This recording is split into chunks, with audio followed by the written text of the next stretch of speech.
ありがとう。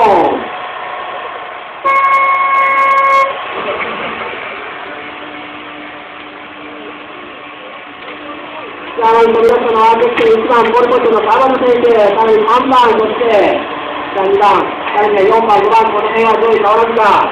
さあ、土田選手が結構上げてきた。そして出ていくのが竹内選手なんですけど、おっと、土田選手、早くもつけてきた。こ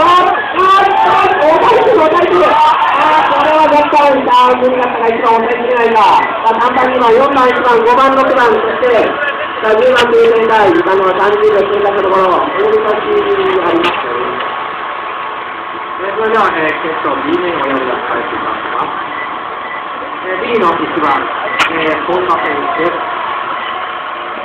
2番が川西選手、3番、長川選手、4番、栗田選手、5番、秋崎選手、6番、北川選手、7番、川崎選手、8番、若松選手、9番、下村選手、10番、稲垣選手、11番が清水選手、12番佐藤選手、13番田中選手になっております。